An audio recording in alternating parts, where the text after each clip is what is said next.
Buenos días, Luis Alberto. Muchas gracias por invitarnos el día de hoy para platicar de temas relacionados con la agricultura en Sinaloa.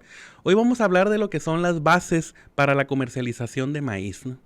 En Sinaloa, cada vez que comienza un año nuevo, también comienza la planificación de la estrategia para la comercialización de la cosecha de maíz.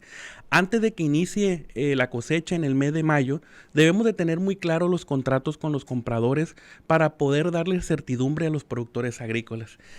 La parte más importante del precio está relacionada con cómo se va a estructurar el precio para poder liquidar la cosecha de maíz a los agricultores.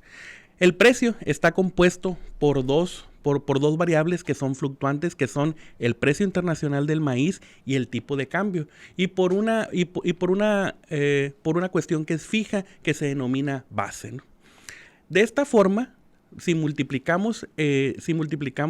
sumamos el precio internacional del maíz más la base y lo multiplicamos por el tipo de cambio, podemos definir cuál es el precio con el cual le vamos a pagar al agricultor su cosecha, ¿no?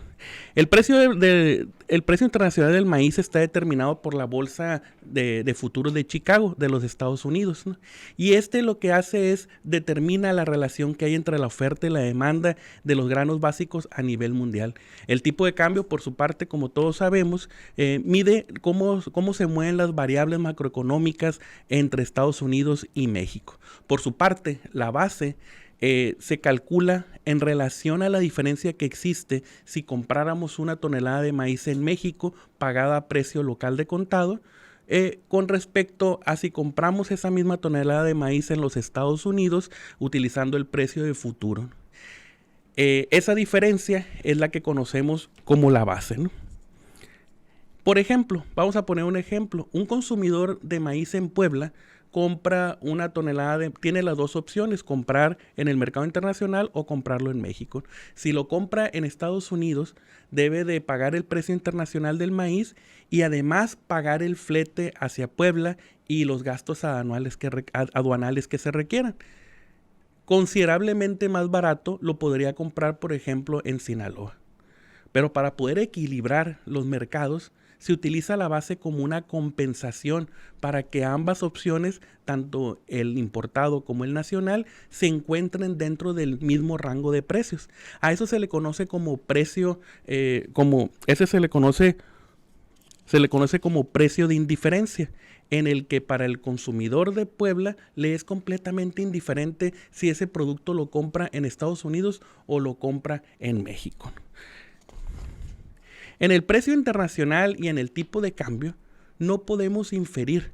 Eso se maneja a través de la oferta y la demanda. Pero en la base sí la podemos negociar con los compradores. Es un tema muy complejo y que es muy difícil poner de acuerdo entre los productores, los organismos agrícolas, el gobierno, los industriales y los grandes comercializadores.